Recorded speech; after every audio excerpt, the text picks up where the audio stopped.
하늘빛 향기 시청자 여러분, 그리고 선교지에서 하나님의 복음을 열심히 전하고 계시는 선교사님 여러분, 안녕하십니까? 표인봉입니다. 안녕하세요. 윤유선입니다. 이렇게 표현하면 어떨까요? 하늘을 나는 비행기도 잠시 멈추고 온 나라가 숨을 죽이는 시간. 네. 바로 11월 14일 2020 대학 수학능력 시험일인데요. 어쨌든 잘 준비한, 열심히 준비한 수험생 모두에게 좋은 결과가 있기를 진심으로 기도합니다. 네, 정말 수험생 엄마 또 수험생 학생들 얼마나 마음을 졸일까 싶은데요. 마치 또 때로는 좋은 점수를 받아서 높은 점수로 좋은 대학을 가는 게 최고인 기도 응답인 것처럼 생각되는 때도 있는데요. 사실 이 시기에 그 모든 것을 떠나 하나님을 묵상하고 하나님과 더 가까이 가는 그 은혜를 누리는 게 가장 좋은 시간이 아닐까 하는 생각도 듭니다. 네. 11월 한 달은 저희가 독서의 달 특집으로 꾸며드리고 있는데요. 이번엔 특별히 수능 특집이라고 할 수 있을 것 같습니다. 네. 23년간을 교회 학교에서 수험생들과 함께 지내오신 전문가인데요. 수상한 큐티의 저자입니다. 이정현 목사님을 모시고 얘기를 나눠보도록 하겠습니다. 네.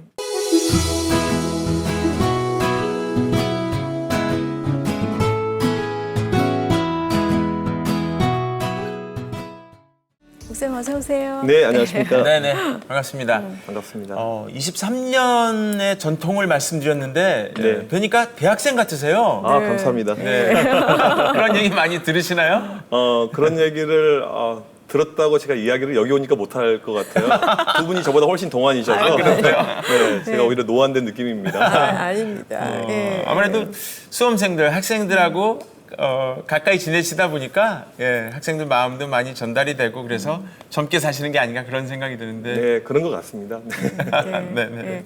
제목이 저는 마음에 들어요. 네. 수상한 큐티. 예. 네. 근데 뭔가 왜 수상할까 봤더니 수험생의 마음 상태를 위한 큐티. 네, 이걸 맞습니다. 줄여서. 네, 네, 네네네. 예. 어떻게 이 책을 쓰게 되셨는지 네. 궁금합니다. 제가 이제 최근까지 사역했던 그 군산 드림교회 이제 9년간 사역을 했는데요. 네. 이제 9년 전으로 이제 돌아가서 보면 그 당시 고3이었던 아이들 이제 수련회 때였는데 제가 아이들하고 집회하는 가운데 설교 시간에 그런 화두를 던졌어요. 지금 한국교회 다음 세대가 무너져가고 있는데 나는 그 책임이 그 문제가 너희들에게 있다. 너희들 공부만 하고 이게 전부인 것처럼 생각하지 않느냐. 우리가 하나님 중심으로 믿음 가운데 생활해야지. 나는 그게 바른 것이 아니고 너희가 문제 가운데 있다. 그렇게 이야기를 했어요. 네. 근데 이제 이 수련회가 끝난 다음에 아이들 몇몇이 저를 찾아왔는데 목사님 저희 결단했어요 그런 거예요. 그래서 무슨 결단했더니 고3 아이들 한 20명 정도가 매일 새벽 예배를 나오겠다는 거예요. 와. 그리고는 목사님 저희 새벽 예배 끝나고 저희끼리 큐티하고 싶은데 책 하나만 좀 소개시켜 주세요 라고 이야기를 하더라고요. 네. 그러니까 제가 이제 그때 시중에 있었던 책을 하나 소개를 시켜줬고요. 했는데 이제 그런 아이들의 어떤 모습이 교회 안에 전통으로 계속 흘러오는 가운데 네. 정말 우리 아이들 열심히 믿음 가운데 살려고 발버둥 치는데 무엇인가 선물, 무엇인가 필요한 툴 만들어야겠다는 생각을 가지고 이 책을 기획하고 제작하게 되었습니다. 너무 귀한 20명의 고3 네네. 학생들이었네요. 네네, 맞습니다. 그 학생들이 앞으로 어떻게 좋은 영향력을 끼칠지 기대가 되는데요. 네. 예. 어쨌든 이 책을 좀 소개를 하자면 네. 100개의 시편의 말씀과 본문들로 일단 네. 큐티할 수 있게 만들어주셨는데 네. 시편을 선택하신 특별한 이유가 있을까요? 보통 이제 큐티하게 되면 오히려 시편보다는 잠언 이게 더 많이 좀 맞습니다. 선호가 되거든요. 네네. 왜냐면 좋은 이런 덕담들이 많이 있으니까. 근데 제가 개인적으로 시편을 좋아했고요. 네. 또 이런 글을 쓰는 이런 사람 입장에서 또 이게 시잖아요. 또 함축되어져 있는 내용들도 많고. 근데 네. 무엇보다도 시편을 보게 되면 삶의 진국이라고 할까요? 고통과 어려움 가운데 썼던 내용들이 너무나도 많아서 힘들고 어려움에 직면한 사람들에게 도움이 되는 내용이 시편의 대다수의 내용들이 있더라고요. 네. 그래서 우리 고3들 보면 지금 이제 살면서 삶의 실존에 참 큰 어려움에 직면해온 그런 시기 가운데 그 아이들한테 딱 맞는 내용들이 이 시편 안에 너무나도 많이 있어서 제가 시편을 가지고 이렇게 책을 쓰게 되었습니다. 네.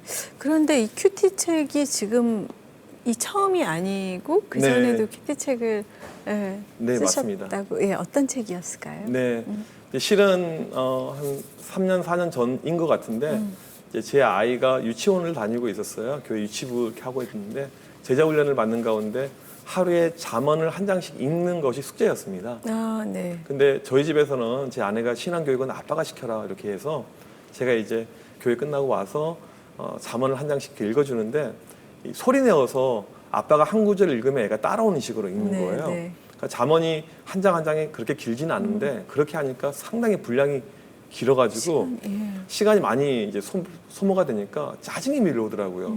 내가 왜 피곤한 이 시간에 이걸 하고 있어야 될까? 근데 처음에 그렇게 짜증으로 밀려왔던 것을 의무적으로 하는 가운데 제가 잠언을 정말 많이 읽었거든요. 네. 근데 제가 전에 보지 못했던 놀라운 말씀의 진수를 깨닫게 되었어요. 그리고 이것을 메모를 했고 그다음에 그때 고3들이 저랑 같이 중1부터 고3까지 6년간 같이 한 아이들이었는데 네. 이 아이들한테 이것을 조금 각색해서 전해주면 좋겠다라는 마음이 들어서 그 당시 처음으로 이제 잠언을 가지고 이 수험생들을 위한 큐티책을 먼저 펴낸 적이 있습니다. 아, 그러면 그때는 잠언으로 해주신 거고 지금은 네. 시편으로. 네, 맞습니다. 예. 근데 큐티가 전통으로 내려오기 때문에 이 은혜의 사건들이 많은 건지, 네. 은혜의 사건이 많아서 큐티를 계속 하게 되는 건지 네. 어떤 건지는 모르겠지만 네네네. 한번 여쭤보겠습니다. 네. 네. 그러니까 지금도 이제 그 9년 전에 그런 어떤 스토리로 인해서 하나의 전통이 이제 계속 애들에게 있는데요. 네. 딱 여름 수련을 끝나면 애들이 이제 수능 거의 D100일 카운트다운이 시작하는데 목사님 저희도 새벽 예배 나오고 저희도 같이 큐티 하겠습니다. 이런 것이 이제 지금도 진행을 하고 있어서요. 네. 이제 많게는 애들이 뭐 한 20여 명도 모이기도 하고 좀 적게는 적은 무리도 모이기도 하는데 참 재미난 것은 무엇이냐면요. 네. 아이들 가운데 100일 동안 한 번도 안 빠진 아이들이 있어요. 예. 상당히 이제 특이하죠. 네, 그런데 네. 그 아이들 가운데 제가 이제 봐온 바로는 아직까지는 입시에서 실패한 케이스는 하나도 없었어요. 그러니까 저는 이게 하나님의 은혜라고 그냥 생각을 하는데 네. 실은 이제 이 스토리를 한 20여 년 전에 제가 김인중 목사님 설교 가운데 들었거든요. 목사님께서 이제 우리나라 뭐 제일 좋은 최고의 명문 대학을 이렇게 나오셨는데 상당히 가장 형편이 어려우셔서 이제 고학을 하셨고 또 한 번 떨어지고 재수를 하는 가운데 그 교회 담임 목사님께 이제 여쭤본 거죠. 목사님 제가 어떻게 준비해야 됩니까? 했더니 그 목사님께서 새벽 예배 나와 그렇게 이야기를 하셨대요. 그리고는 이 재수생이 아마 그때 제가 기억으로 뭐 신문 배달도 하고 상당히 분주하게 살았는데 새벽 예배를 1년 동안 안 빠지고 나온 거예요. 그리고 마지막에 자기가 그렇게 목표했던 그 최고의 대학에 합격을 한 거예요. 그리고 목사님 찾아가서 너무 기쁜 나머지 이야기를 했더니 목사님이 하신 말씀이 내가 뭘 했어. 그 이야기가 항상 제 귓가에 이렇게 남아 있어요. 근데 아무튼 현재까지는 저희 아이들이 새벽 예배 나오고 열심히 준비한 아이들 가운데서 입시를 실패하거나 망하거나 그런 아이를 제가 본 적이 없어서 네. 참 그게 은혜고 감사입니다. 네. 네, 또 한 가지가 있는데요. 네. 이제 우리 아이들 항상 갈등하는 것이 기도하지만 내가 대학에서 이 대학 입시에서 망치면 어떡할까 이런 마음들이 불안한 마음들이 있거든요. 있죠. 네. 네. 그래서 이제 기도하는 아이들의 특징이 있어요. 기도가 깊어지면 깊어질수록 기도의 목적 자체가 처음에는 뭐 내 어떤 목표 이거였다면 마태복음 6장 33절 말씀처럼 그의 나라와 그의 의 이렇게 바뀌어가거든요. 맞아요. 그래서 제가 이제 고3 아이들 큐티 하고 하는데 토요일 날 저녁 9시 넘어서 이 아이들하고 제자 훈련을 항상 해왔어요. 하는 가운데 제가 애들에게 항상 했던 말이 뭐였냐면 너희들 지금 열심히 기도하고 힘들게 이렇게 살고 있는데 그 목적이 너희들 성공과 좋은 대학을 위한 것이 아니지. 항상 물어봐요. 그럼 애들이 조금 이제 뭐 깨림직하지만 이렇게 순정하면서 이렇게 이야기를 하는데 이제 그런 가운데 아까 말씀드린 마태복음 6장 33절 말씀 가운데 이것을 이야기하면서 그의 나라와 그의 의를 위해서 우리가 살아야지 그게 더 중요하지 않을까 했는데 이제 이게 작년에 일어났던 일인데요. 첫 번째 1차 수시가 발표됐는데 같이 기도하고 이렇게 했던 애들이 다 떨어진 거예요. 그날 펑펑 울고 애들이 난리가 났어요. 그래서 제가 뭐라고 했냐면 내가 뭘 했어. 너희들 기도하더라도 좋은 대학교 못 갈 수가 있고 떨어질 수도 있다. 이건 이 공부랑 기도하는 것은 연결된 것도 있지만 또 다른 부분도 있다 해서 애들에게 하나님의 뜻을 계속 찾자고 하는 가운데 애들이 기도하면서 어떻게 바뀌어갔냐면요. 자기가 정말 이 전공을 원했었다고 생각했는데 전공 자체가 바뀌어 갔어요. 그 100일 동안요. 네네. 그다음에 어떤 아이는 떨어지더라도 그리 아니하실지라도 감사할 수 있는 이런 마음들 생겨나고요.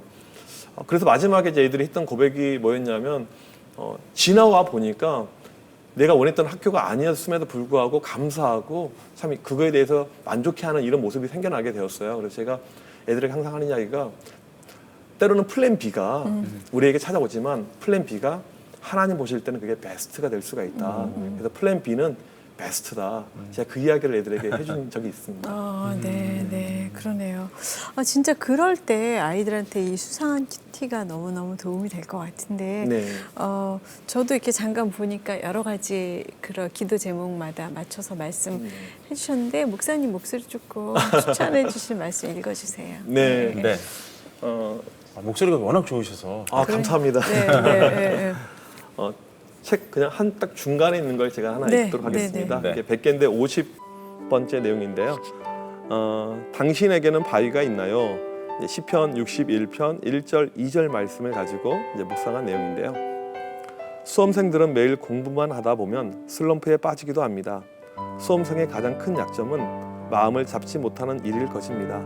시간이 지나도 모의고사 점수가 오르지 않을 때의 조급함, 친구들이 수시로 먼저 대학에 합격할 때의 부러움, 주일에 교회에 와서 예배를 드려도 여전히 남아있는 불안감 등이 계속되면 마음이 흔들릴 것입니다. 결국 흔들리는 마음은 낙심이라는 결과를 초래합니다. 성경에서 낙심되는 상황을 가장 잘 극복한 사람은 다윗이라고 할 수 있습니다. 계속해서 힘든 일이 있었지만 그에게 피할 곳이 있었습니다. 고대 전쟁에서 피하기 가장 좋은 곳은 바위였습니다. 특히 적들이 아무리 공격해 오더라도 높은 바위만큼은 피하기에 가장 좋은 장소였던 것이죠. 다윗은 낙심한 상황에서 주님께 높은 바위로 인도해 달라는 기도를 드렸고 그 기도는 응답되었습니다. 다윗에게는 높은 바위인 주님이 계셨습니다. 우리에게도 거듭되는 슬럼프로 인해 낙심하는 순간이 찾아올 것입니다. 그 순간 무엇을 위해 기도해야 할까요? 높은 바위로 인도해 달라고 기도해야 되지 않을까요? 우리에게 가장 높은 반석은 무엇일까요? 바로 예수 그리스도이십니다. 어떠한 풍파가 찾아오더라도 예수 안에 있는 사람은 이길 수 있습니다.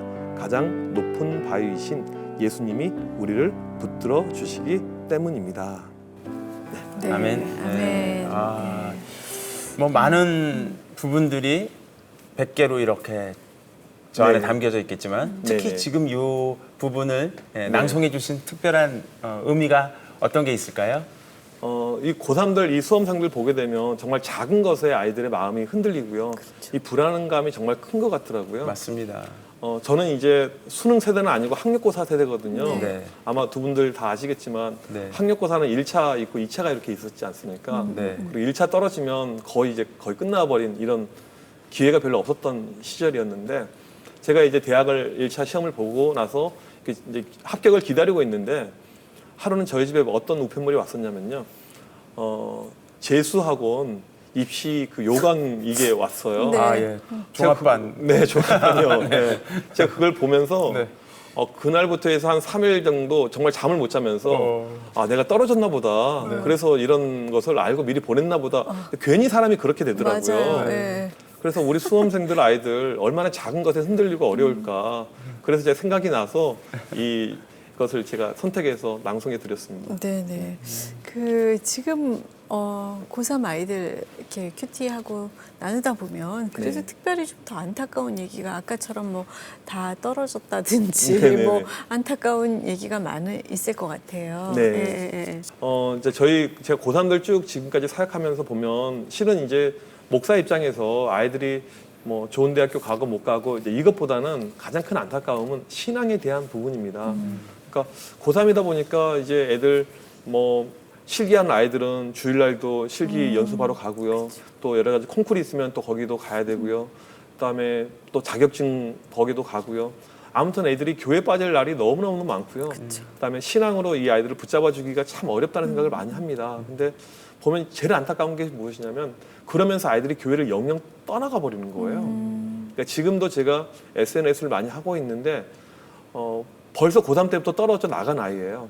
그런데 SNS 상으로는 여전히 친구 관계가 유지가 되고 있는데 그 아이의 삶의 모습, 이제 벌써 20대가 이렇게 되어져 있는 모습을 보면 참 세상 가운데에서 이렇게 살고 있는 것이 너무 안타까워요. 이제 그런 믿음하고 괴리감, 믿음 밖에 사는 모습, 이런 모습들이 우리 수험생 아이들의 미래가 되지 않을까 해서 그게 가장 큰 걱정이고 안타까움입니다. 네. 아이들 신앙이 이제 뭐 현장에서 많이 경험을 하셨겠지만 구축되어가는 과정을 보면 이 영향을 많이 받잖아요. 네네. 가장 많이 받는 게 아무래도 부모님들 아닐까 그런 생각이 네. 들거든요. 네. 부모님들의 가치관, 또 부모님 신학, 네. 부모님들 신앙에 따라서 아이들이 영향을 많이 받을 텐데 어떻게 보셨어요? 네, 좀 100% 동의합니다. 실은 이제 최근에 제가 미국에서 공부할 때 보니까요. 근데 한국 교회도 그렇고 뭐 다른 나라들도 마찬가지지만 교회가 정말 노력 많이 하거든요. 뭐 사역자들도 힘쓰고 애쓰고 전도부터 정말 많이 하는데 우리는 계속 마이너스예요. 그래서 그 이유가 무엇일까 봤더니 부모라는 이 가장 중요한 부분이 빠져 있고 이것을 자꾸 위탁을 하는 거예요. 좋은 교육기관, 좋은 교회 시설 이런 것을 계속 부모들이 찾아가는 가운데에서요. 그래서 저는 부모님들이 가장 중요한데 몇 년 전에 우리 어떤 신문 기사를 보니까 아이들이 시험 기간에 학원하고 교회가 겹쳤었을 때 어딜 보낼까에 대한 답변에 우리 크리스찬 부모님들 50%가 학원이라고 답변했어요. 그러니까 막상 이제 점수 이렇게 다가오니까 부모님들도 이렇게 가는데 저는 이게 이제 이율 배반적인 신앙의 모습이라고 생각합니다. 그래서 본인들은 기도하고 하나님 붙들고 있다고 생각하고 그렇게 살고 있지만 실상 아이들 눈에 비춰지는 우리 엄마 아빠의 모습은 그냥 세상 일반 부모님들하고 별반 차이가 없거든요. 이게 가장 큰 어려움이고 문제라고 저는 생각합니다. 맞습니다. 목사님 아까 이제 집에 자녀분들은 신앙 교육을 아빠가 하신다고 하셨는데 아이들한테 어떻게 그 교육을 하세요? 네.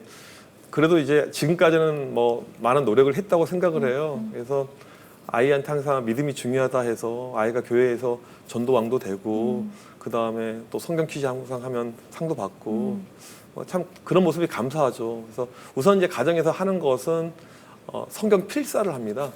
몇 살이에요? 지금 이제 큰애가 10살이에요. 네네네. 초등학교 3학년인데 매일 잠언을 한 장씩 필사를 해야 되고요. 그러면 마지막에 이제 아멘을 써요. 근데 재미난 건 뭐냐면요. 아멘을 엄청나게 크게 써요. 이게 뭐냐면 다 썼다? 다 썼다는 어떤 이제 성취감. 성취감하고 이제 속 후련하다. 애가 얼마나 놀고 싶겠어요. 그래서 그거 하고요. 성경을 또 매일 읽어야 되고요. 그 다음에 또 매일 큐티를 이렇게 하고 있습니다. 네. 근데 참 이제 부모 입장에서 보면 제가 전에랑 이제 10살 되면서 조금 달라진 부분이 있었는데 뭐였냐면요. 전에는 그냥 시키면 무작정 따라오고 순종했는데 어느 순간에 애가 좀 짜증내기 시작을 하더라고요. 그래서 이제 사춘기 전조 그쵸. 현상이구나. 애가 이제 머리가 커져가는구나. 이제 이런 거였어요. 이제 또 그런 가운데 부모로서 이제 저도 실은 제가 교육학을 전공했고 제 아내도 상담학을 전공했는데 항상 자녀를 성경적으로 바로 키워야겠다는 생각은 하지만 현실을 보면 공부를 못하고 안 하면 좀 짜증이 나거든요. 그래서 이제 어제 같은 경우도 실은 제가 뭐 했냐면요. 밤 12시까지 아이 수학 문제 푸는 거 지도를 하고 왔어요. 초등학교 3학년을요? 3학년을요. 그리고 이제 애가 너무 쉬운 것을 못하니까 한 대 이렇게 쥐어 박았어요. 네. 애가 저희 아들이 상당히 정이 많은 아이예요. 정이 많은 아이인데 갑자기 애가 막 눈물이 글썽거리면서 아빠 나 아빠한테 공부 안 받을 거야. 엄마한테 갈 거야. 그런 거예요. 그래서 그 순간에 내가 뭐 하고 있지? 내가 왜 이런 행동을 하고 있지? 하면서 걔한테 아빠가 미안해 그랬어요. 제가 미안해. 그리고 잘 해보자. 그리고는 이제 끝까지 이걸 잘 문제를 풀고 했는데 그리고 나서 제가 혼자 이렇게 있는데 내가 진짜 뭐 하는 거지? 왜 나도 세상하고 똑같이 그렇게 살고 있지? 그러니까 제가 느끼는 게 무엇이냐면요. 아이를 학교 공부를 가르칠 때는요. 상당히 세상 부모가 돼 있어요. 맞아요. 근데 신앙에 대해서 이야기할 때는 좀 따뜻하고 인자하고 자상한 아빠가 되어져 있어요. 그래서 내가 정말 정신 차리지 않으면 나도 일반 사람들하고 똑같이 그렇게 가겠다는 생각을 제가 어젯밤에 다시 하면서 후회하고 회개하는 그런 시간이었습니다. 네. 맞아요. 예. 그 목사님은 어쨌든 중심에서 지금 이렇게 수상한 큐티를 네. 내시고 저희들이 나누고 있는 이런 시간들을 좀 함께 전해주고 계신데 네. 전해받은 그 신앙의 유산은 어떤 것들이 있으신가요? 저는 정말 감사한 것이 이제 저희 부모님께서 또 저희 아버지께서 목회를 하셨기 때문에 네. 어렸을 때부터 자연스럽게 신앙의 유산을 이제 받아왔는데요. 그러셨구나. 예. 이제 지금 아까 이야기랑 조금 연결을 해서 말씀을 드리면 제 아이가 최근에 하는 이야기 중에 하나가 뭐냐면 하나님이 안 계신 것 같아 그런 이야기를 할 때가 있어요. 그 이유가 뭐냐 물어봤더니 기도해도 응답이 안 된대요. 근데 걔가 하는 기도가 뭐냐면 자기 이제 오늘 게임하고 싶은데 엄마 아빠가 안 시켜줬다는 거예요. 그러니까 저희 집에 핸드폰을 애한테 주지 않았거든요. 네. 아직은. 근데 그런 것 본인 어떤 요구랑 생각하는 것과 좀 달라섰을 때 괜히 신앙 이야기를 꺼내가지고 네거티브하게 부정적으로 이렇게 이야기를 하더라고요.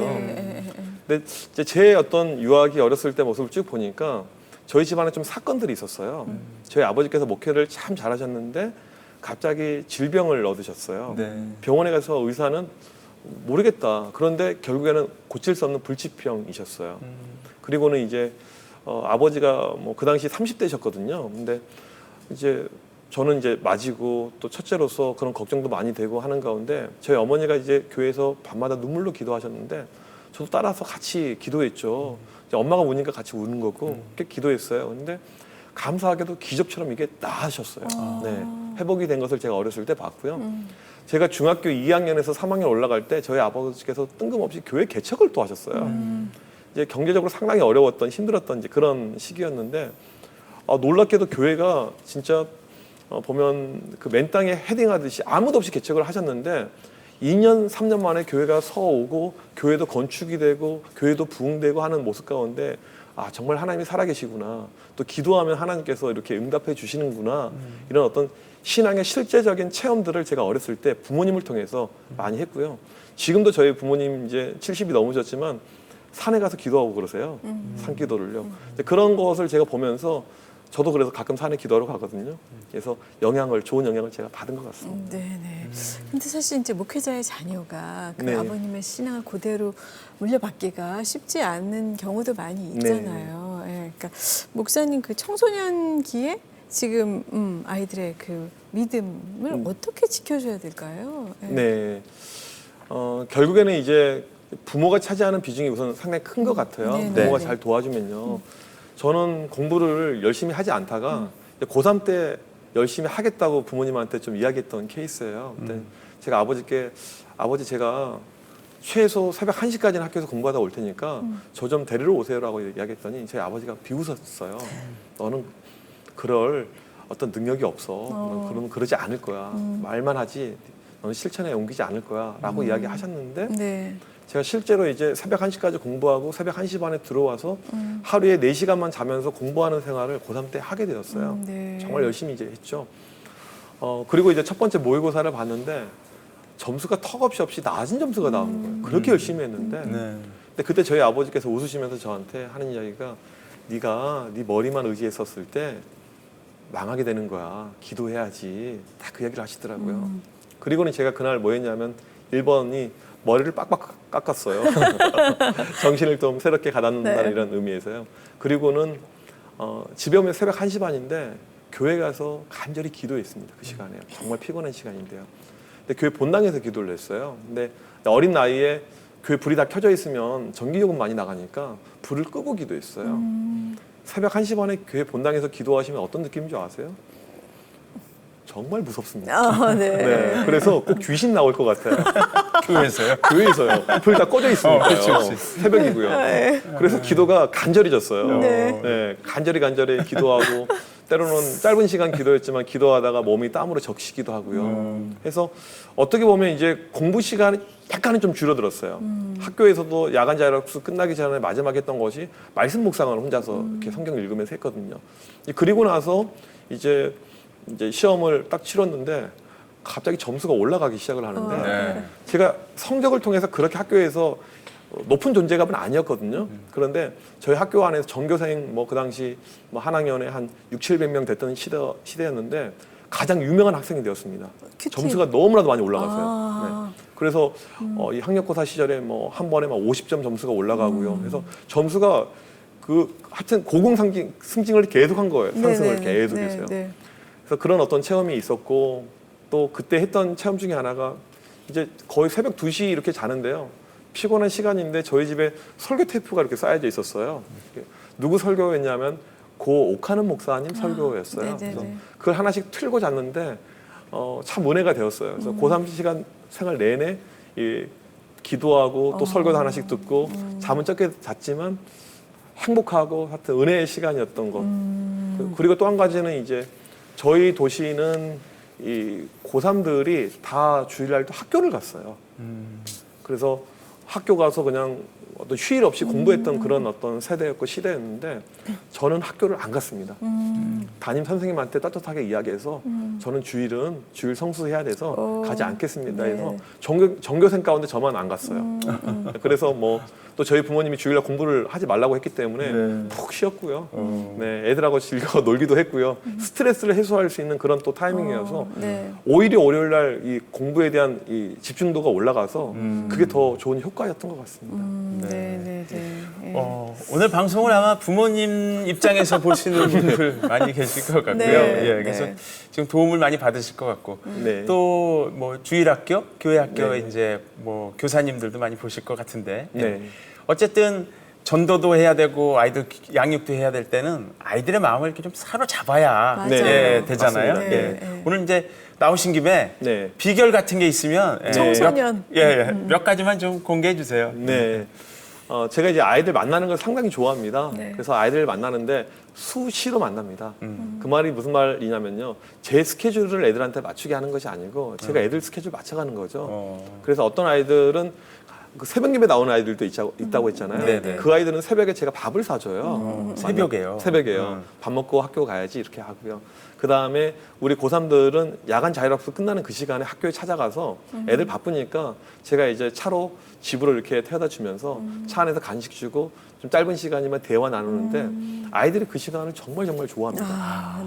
그리고 우리 아이들이 고3들, 수험생들, 청소년들 하게 되면 벌써 머리가 컸어요. 그렇죠. 뭐 교회가 안 나오면 교회 와야지, 믿음으로 지켜야 되지. 그런 말을 하면요. 엄마 아빠가 하는 잔소리랑 똑같습니다. 애들이 이미 알고 있어요. 목사가 찾아오고 애들 신방해주고 하면 내가 무엇인가 부족하고 잘못하고 있구나 다 알고 있거든요. 그래서 이걸 지적하기보다는 그 요즘 힘들지 어렵지 해서 제가 이제 작은 선물들 간식들 주면서 포스트잇에다가 이렇게 글귀 하나씩 적어서 줘요. 말씀이요. 요즘 힘들지만 하나님이 도와주실 거야. 힘내. 그런데 애들이 진짜 크게 감동해요. 그러니까 저는 우리 부모님들이 가정에서 실천해 볼 것 중에 하나가 그냥 작은 메시지 하나인데 애 그 책상 앞에라든지 이게 엄마 아빠는 널 믿고 있고 응원하고 있고 기도하고 있으니까 혹시 잘 안 되더라도 괜찮아. 그러니까 마음은 괜찮지 않으실 거예요. 그렇지만 지금 우리 아이들에게 필요한 것은 그래 괜찮아. 열심히 해왔어. 응원의 메시지. 그게 제일 중요한 것 같습니다. 맞습니다. 사실 뭐 기도하고 있으면 두려울 것도 없는데요. 목사님 큐티 책을 지금 2권 내셨는데 앞으로도 또 큐티 책을 계속 내실 계획이 있으신지 아니면 다른 책을 뭐 준비하고 계시는 게 있을까요? 그러니까 이제 어떻게 하다 보니까 제가 책을 한 10권 정도 이렇게 쓰게 되었어요. 10권이었어요? 그러니까 원래부터 뭐 제가 어떤 문학도라든지 글에 대한 관심이 있었던 사람은 아닌데 아마도 교회 현장에 있다 보니까 현장에 필요한 책들을 썼던 것 같아요. 그래서 제가 앞으로도 교회 현장에서 우리 이제 부모님들 특별히 제가 많은 관심을 갖고 부모 교육에 대한 이런 또 토픽을 가지고 제가 생각을 하고 있는데 가정에서 큐티하는 법, 또 부모님들 자녀들 잘 양육할 수 있는 것들 그런 내용들을 계속 머리로 지금 브레인스토밍을 좀 하고 있고 또 나중에 때가 되면 책들이 계속 나오지 않을까 그런 생각을 하고 있습니다. 가정에서 큐티하는 법은 뭐가 있을까요? 우선은 애들이 되게 싫어해요. 왜 싫어하냐면요. 엄마 아빠랑 같이 진지한 이야기를 나눠본 적이 없으니까 싫어한 거거든요. 그러니까 관계성에 대한 조금 거리감이 있어서 싫다는 거죠. 그러니까 저도 가정 예배를 매일 드려왔던 이런 세대였는데 정말 싫었어요. 왜 싫어하냐면 TV 프로 가장 재미난 거 하는 그 순간에 갑자기 끊어요, 엄마가요. 맞아. 꼭 그때 예배드리자고 그래. 맞아. 그러니까 이거 끝나고 해도 되는데. 근데 제가 아이 키워보니까요. 아이들은 항상 조금 더 나중에 계속 이것을 요청해요. 맞아요. 한도 끝도 없다가 이걸 타협하게 되면 놓치게 되더라고요. 그러니까 제가 볼 때 가정 예배를 우선 짧게 하는 게 좋다. 10분 안 넘어갔으면 좋을 것 같아요. 그래서 말씀 한 구절이라도 시간을 정해놓고 부담 없이 같이 읽고 식구들이 같이 기도하고 그러니까 말씀하고 기도만 있으면 되는 것 같고요. 맞아요. 예. 그러면 충분히 아이들에게 하루에 한 타임이라도 신앙에 대한 올바른 가치관, 세계관이 부모를 통해서 저는 전수될 수 있다고 생각합니다. 네, 맞아요. 괜히 저 큐티하면서 잔소리하고 하고 싶었던 얘기 다 하고 맞아요. 이러면 네. 안 되는 거죠. 그럼요. 네. 애들이 이제 엄마 오늘 좀 늦게 갈게 자꾸 이렇게 되는 거예요. 네. 이제 혹시 잘못하는 방법은 뭐냐면 고3들 피곤하고 바쁜데 야, 밤 10시에는 같이 큐티하는 시간이야. 절대 그렇게 하지 마십시오. 애들이 정말 싫어할 거예요. 그러니까 지금 정말 끈끈한 관계. 우리 엄마가 내 인생에서 최고의 사람이야 라고 이야기하지 않은 이상은 그렇게 안 하셨으면 좋겠고요. 네. 근데 엄마는 엄마대로 따로 이렇게 오늘 거 한번 하고 또 자녀는 자녀 거 하고 나중에 식사할 때라든지 차에 이렇게 픽업하고 올 때라든지 그때 그냥 한마디 오늘 엄마는 말씀 읽어서 너를 위해서 이렇게 기도했는데 네 느낌은 어때? 이렇게 그냥 캐주얼하게 물어보는 질문 하나가 충분히 우리 아이들하고 소통하면서 믿음으로 이 말씀으로 같이 이끌 수 있는 저는 계기가 될 수 있다고 생각합니다. 네. 마지막으로 한 유형을 더 질문드리고 싶은 유형이 뭐냐면 어느 교회나 있을 법한 학생이 있어요. 뭐냐면 부모님이 와서 상담을 하는데 우리 애는 네. 영어 뭐 이런 거 들여다보지 않고요. 네. 하루 종일 큐티만 하고 있어요. 네네. 이런 학생이 있어서 상담하는 경우를 제가 본 적이 있거든요. 네네네. 그런 상담이 있어요. 그럼 네. 어떻게 그 또 상담을 해주시나요? 이제 그 케이스랑 비슷한 또 케이스가 있는데요. 제가 부모님들을 잘 만나거든요. 그러면 부모님 뭐라고 하냐면 이 아이가 교회에서는 열심히 하는데 집에서 부모님한테 태도는 안 좋다. 또 이렇게 이야기를 해요. 이 그림이 저는 같은 그림이라고 생각하는데요. 이제 그런 집사님이나 이런 성도님들에게는 집사님, 애가 조금 공부에 취미가 없지만 그래도 신앙 안에 있으면 건전한 가치관, 세계관 가지고 살아가면 꼭 공부를 통해서 하나님이 일하시기보다는 맞아요. 다른 것을 통해서 충분히 일하실 수가 있으니까 그런 하나님을 한번 믿어보세요라고 이렇게 이야기를 하고요. 네. 또 아이들한테는 제가 어떻게 이야기하냐면 아이 대놓고 너는 좀 공부에 은사가 없는 것 같으니까 더 기도하자. 너는 기도로 가야 돼. 그죠? 뭐 다 공부만 잘할 순 없잖아요. 그럼요. 네. 하고 이제 아까 또 애가 집에서는 엄마한테 좀 쌀쌀하게 하는데 교회에서는 열심히 하고 목사님 이게 뭡니까라고 제가 이야기했었을 때 뭐라고 이야기하냐면요. 보면 제가 다양한 아이들을 만나거든요. 네. 그러니까 제가 이제 9년 동안 사역하면서 졸업시킨 애들이 700명이 넘어요. 네. 그러니까 얼마나 많은 이 케이스를 봤겠어요. 맞아요. 예. 집사님, 실은 보면 애들 얼마나 요즘 문제 많은지 모르실 겁니다. 이 아이 정도면 삶의 생활의 모습이 상위 1% 좋은 모습입니다. 정말 이 잘하고 있으니까 걱정하지 마시고 그냥 저를 믿어보세요라고 이렇게 이야기를 해줘요. 네. 그래서 부모님들을 제가 하여튼 말씀을 잘 양육하고 이 아이의 문제점을 자꾸 드러내기보다는 신앙 가운데 잘하고 있는 부분을 또 오히려 부모님들에게 제가 잘 어필하는 그렇게 좀 상담을 하고 있습니다. 그리고 사실 고등학교 때는 뭔가 네. 그 입시라는 또 큰 아이들의 그 시험이 있으니까 네. 뭔가 좀 열심히 기도할 수 있을 것 같은데 또 사실 대학 가면은 네. 또 세상이 즐거워가지고 또 바뀌어요. 교회를 많이 떠나는 경우도 네. 있다고 하는데 그런 아이들은 또 어떻게 부모 입장에서 기다려줘야 할지 네. 뭐 억지라도 오라고 해야 그래서 할지. 보면 이제 신앙의 마지막 어떤 데드라인이 저는 고3이라고 보거든요. 애들이 20살이 되고 성인이 되면 이제는 자기 자유의지가 딱 발동이 되기 때문에 더 이상 부모님의 어떤 푸시나 압박이 애들에게 통하지 않게 되거든요. 네, 네. 그래서 우선은 성인이 되면 조금 늦은 감이 있고요. 근데 그 전에 제일 황금기, 골든타임은 초등학교 때입니다.